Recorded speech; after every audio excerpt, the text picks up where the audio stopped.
A collection of extremely rare mummy portraits was discovered by archaeologists working in the Fayum region in Egypt. According to a press release by the Egyptian Ministry of Tourism and Antiquities, the portraits were found on coffins in a large underground funerary building in catacomb style, which dates to the Ptolemaic and Roman periods, and is part of a cemetery at the Jerza archaeological site. What are mummy portraits? Mummy portraits are detailed paintings of the dead, which were actually done while the person was still alive. They were usually painted on wood and date to the Greco-Roman period in Egypt, approximately between the 1st century BCE 1st century C, according to an article on ancientorigins.net. The portraits were found attached to a number of coffins with different styles, some of them being fashioned in human form, and others made in the Greek style with gabled roofs, explained the head of the mission, Dr. Jahid Bassam. The paintings are known for their realism and beauty. A group of researchers even succeeded in using details in the paintings in order to diagnose neurological diseases, which they then confirmed by examining the corresponding mummies. Other portraits show items like jewelry, which was subsequently found on the body of the mummy. Dr. Adel Akasha, head of the Central Department of Egyptian Antiquities in Central Egypt, underlined the importance of the discovery. These are the first mummy portraits to be found in over a century, the last having been found by the famous English archaeologist Sir Flinders Petrie during his excavations in the Fayum region 115 years ago. Dr. Akasha stated, other rare discoveries in the same building included a terracotta statue of the goddess Isis Aphrodite, found in one of the wooden coffins, as well as a number of papyri written in Demotic and Greek script, which mainly described social, economic and religious conditions of the region's inhabitants at that time. The discoveries at the site also illustrate the stratification of society during the ancient period. The economic level of the deceased can be clearly seen according to the quality of their burial, and especially the mummification process. The village of Jerza had originally been established in the 3rd century BCE, during the reign of King Ptolemy II Philadelphus, as part of an agricultural reclamation project aiming to secure the food supply. The village's inhabitants included Egyptians as well as Greeks, a fact that is clearly reflected in the archaeological finds. The remarkable discovery of the mummy portraits happened during the 10th excavation season at the site, which has been excavated in 2016. According to Dr. Adel Akasha, head of the Central Department of Egyptian Antiquities in Central Egypt.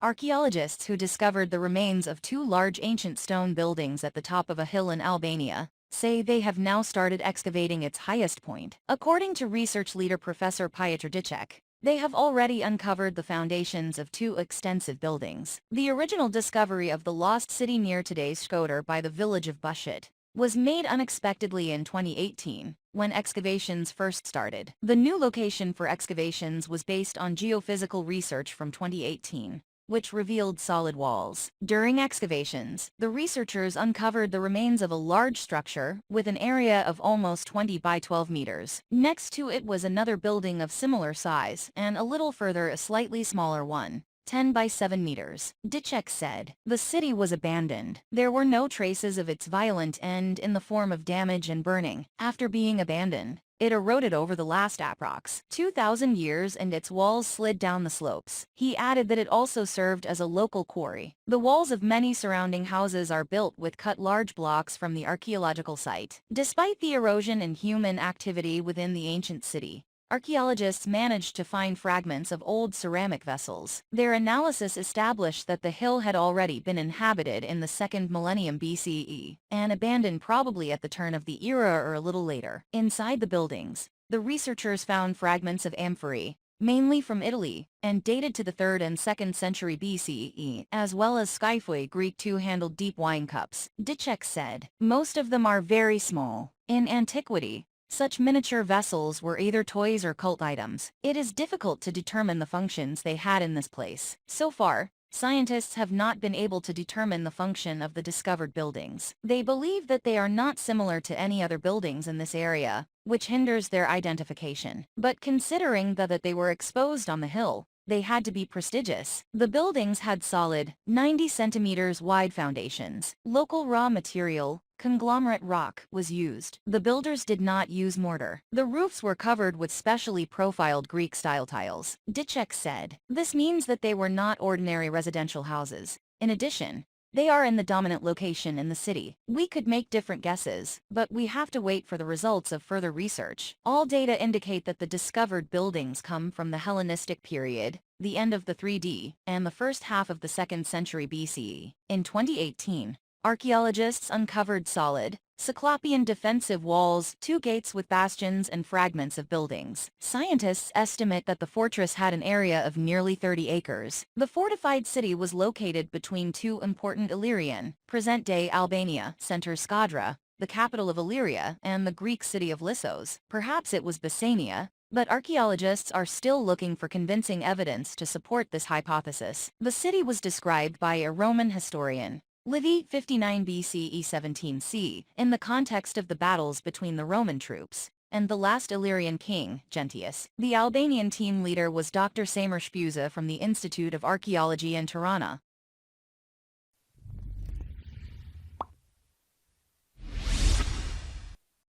Hello and welcome to Blast World Mysteries. Subscribe. On December 9, 2021, Egypt's archaeological mission, headed by renowned Egyptologist and former Antiquities Minister Zahi Hawass, resumed its search for Queen Nefertiti's tomb in the West Bank of Luxor, after years of controversy over her final resting place. These studies have begun to bear fruit. Famous Egyptologist Zahi Hawass recently stated that he is confident that a mummy he is currently studying is that of Queen Nefertiti. In an interview with El Independiente, Zahi Hawass assures that he is very close to answering some unknowns. "I'm sure I'll reveal Nefertiti's mummy in a month or two," Hawass told. The renowned archaeologist is presently in Madrid these days, and presents a long-awaited lecture on women in Egypt, under the pharaohs this Tuesday, within the framework of Daughters of the Nile, an exhibition that brings together 300 objects from a dozen countries. Nefertiti, whose full name was Neferuiten Nefertiti, lived between roughly 1370 and 1330 BC. Queen Nefertiti is King Akhenaten's beautiful and astute wife. She backed him wholeheartedly and was one of the strongest supporters of his new religious call to worship the new god Aten. She was the lady of the Amarna period and one of the most famous queens of ancient Egypt. According to some studies, Queen Nefertiti co-reigned with her husband. According to recent research, King Akhenaten ruled alone, and Nefertiti may have ascended to power after his death. There are still far too many mysteries and unanswered questions surrounding this queen's life in general. While the mummified remains of multiple pharaohs and important ancient Egyptian figures have been discovered,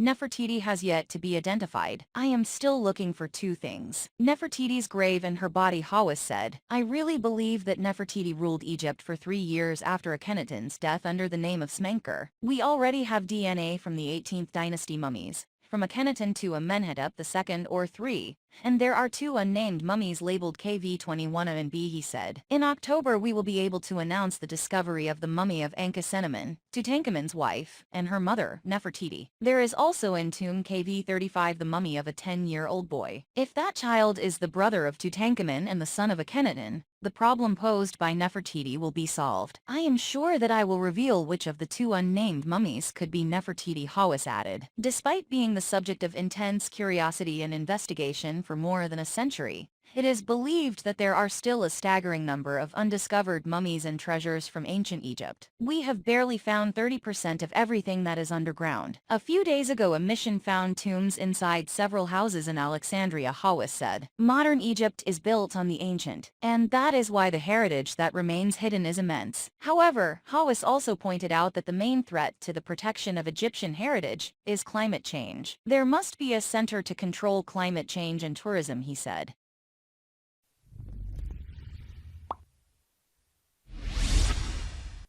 Hello and welcome to Epic World Mystery. Subscribe. A Polish-Maroconian team of archaeologists have discovered a Roman military observation tower in Volubilis, Morocco. This is important for research on the system of Roman fortifications built on the outskirts of the empire, says Maciej Czapski, an archaeologist from the University of Warsaw. Similar military observation towers had been previously discovered during excavations in Scotland, Germany, and Romania, but never in Morocco. From the 5th decade C, Morocco was part of the Roman Empire, but since it was geographically isolated, from a scientific point of view, little is known about this region, and archaeologists treat it as a niche. Based on satellite images, We have selected several sites that have a common feature, an oval plan with an inscribed rectangle or square. We have chosen this particular site because it is located farthest to the south. There are a few brief descriptions of this site in French publications, indicating that the place could have been associated with the Roman army, says Chapsky. The researcher adds that preparations for excavations included dozens of hours spent in libraries in Rimini and London,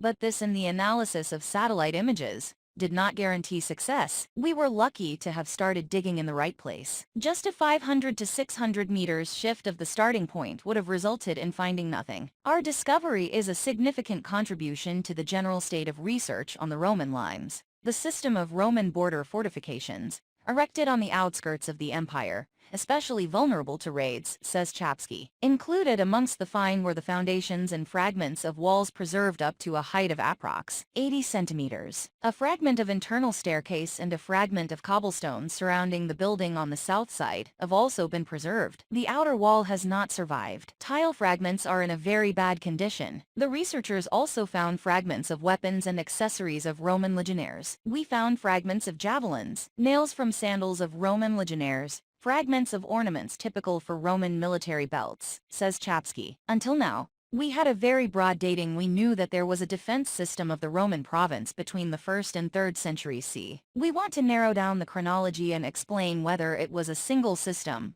or different systems at different times. We have a hypothesis that the system we have discovered existed during the reign of Antoninus Pius. We have some military finds dating back to this period, around the 2nd century C, says Chapsky. He adds that a lot is known about the military and political situation of this region. We know that battles were fought, but we do not know the details what their course was, whether they were very heavy, and to what extent. We know that in some cases it ended with signing treaties as a result of diplomatic activities, but we do not know the details. The main focus of the Polish-Moroccan team is determining how the Romans maintained the acquired territories, and what were their contacts with the local population. We are dealing with the relations between the administration and the local population. We know that these relations were quite turbulent, because epigraphic evidence confirms it. We want to find out how the Romans controlled the flow of people and goods, that is, how they controlled the border zone, says Chapsky. The head of the Polish part of the research team, Dr. Radosław Karasiewicz-Sipiorski from the University of Warsaw,